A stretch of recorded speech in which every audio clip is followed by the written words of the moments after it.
salaamaaleykum wa rahmatullah. Waxtaane dànk ak yenn ci njëriñam. Dànk fruit la bi nga xam ne xëy na ñu bari xam nañ ko, waaye ku xamoon danga ci wut lu bari di ko jëfandikoo, parce que dànk lu bari njëriñ la.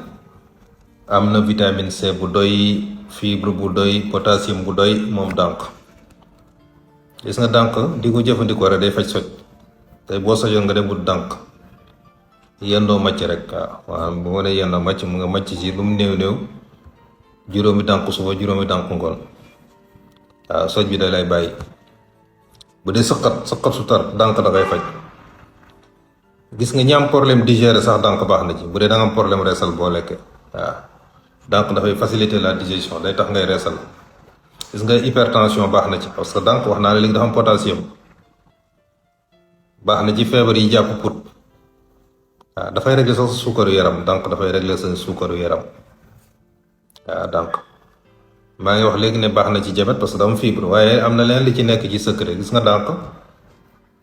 dànk mën na remplacer suukar yi ñu tuddee suukaru diabète, maanaam mën na remplacer woon suukar, ndax nit bu diabète am na fu muy toll du laal di suukar daanaka, day dem wut yeneen yi muy suukaree ñu ko tuddee édulcorant yooyu ñuy suukaree ñu ko tuddee suukaru diabète. Teg képp ku ragal suukar sax war nga mën di ko jëfandikoo aayul, waaye dànk dafa mën loolu. waaw boo xoolee dànk rek nga jël, boo ko xoolee ba noppi nga tëmbal sa kaasu café wala sa kaasu meew wala sa sexew wala lépp loo mën a naan, dafa mën na remplacer suukar te moo gën a wër suukaru diabète yi, ndax dànk moo gën a naturel.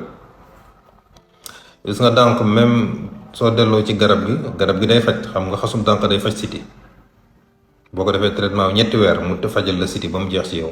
ñetti weer ngay jël dànk, wut ñeenti xas baxal ko ci litre ndox, digg kaasu weer boo ndékkee boo añee boo reeree, jël ko ñetti semaine weer wu ne ba mu nekk ñetti weer, maanaam weer wu ne boo ko jëlee ñetti semaine nga noppalu benn semaine.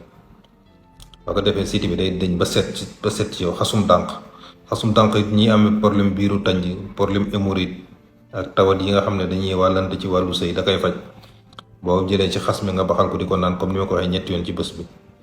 bu dee biiru tànj, bu dee hémorroïde, bu dee infection yi, boo ko defee traitement ñaari semaine rek mën nga dem ba loolu jeex boo ko toppee.